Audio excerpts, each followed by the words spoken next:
Hello, everyone, and welcome to another episode of Your Stake, Your Story, a video series focused on highlighting best practices of financial advisors within the ESG space.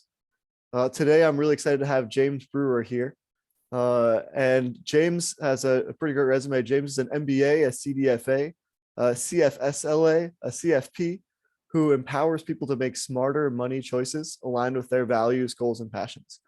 A certified financial planner, he has been named to the 20 best financial advisors in Chicago by Expertise in 2017, 2018, 2021, and now 2022. His many designations include a chartered retirement planning counselor, chartered divorce financial analyst, and chartered funding and student loan advisor.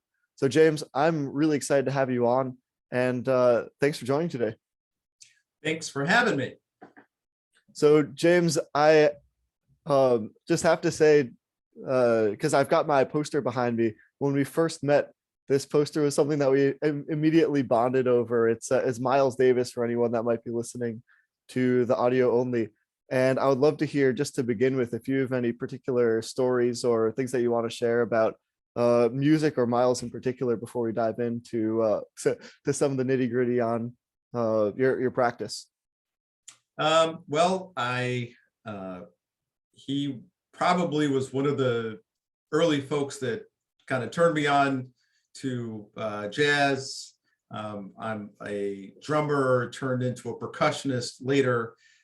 So I just enjoy people who are quite talented, and he's one of the best, and just enjoy knowing that I'm not the only one who appreciates him. Are you still playing?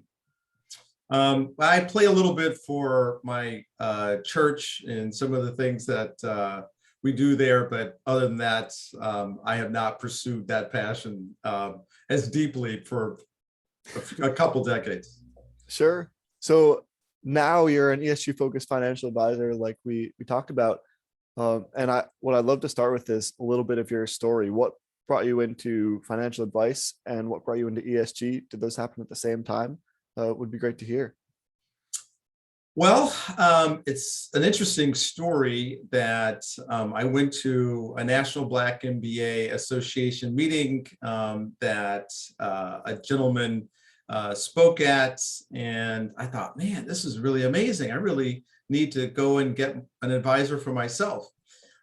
Meanwhile, my wife and we were kind of recently married. I was reading up on some things and told this one advisor that was the advisor for her SEP plan that we wanted to invest in companies that would actually hire me as an MIT Sloan MBA.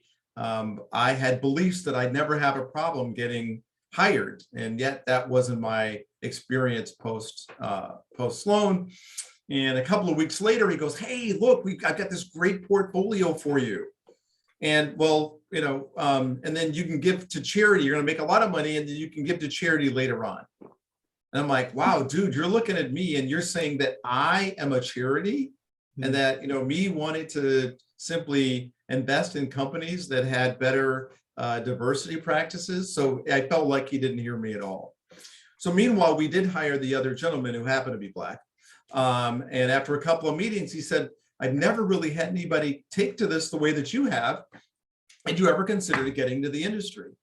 So I had been working for an employer. Things didn't work out well there, and I was trying to figure out what my next move was going to be. So I said, "Oh, well, maybe my undergrad in finance and some of the classes that I had at Sloan could work well as being a financial advisor / wealth advisor." And actually, oddly, at Sloan, this is the first time I had ever heard of what the phrase wealth management. And I'm like, oh, okay, good, because nobody ever explained what wealth management was. I don't know why we struggle with, we have been struggling in explaining what that is. And that kind of launched me in to the career. Started early with Ameriprise, and I was the guy that wanted to look and find the companies that were actually doing ESG investing, and kind of became Mr. ESG at the office that I was at. And people would come to me if they ever had anyone who asked them about ESG, but nobody ever cared to really understand the details. I did. And fortunately, the regional vice president from Calvert at the time took a liking to me because of my interest, and did some promotion. And I got the opportunity to be quoted in one of Ameriprise's magazines, because one of the few people, I'm like, wow, of all the people in the country, I'm relatively new to the industry, and they find me to talk about the topic.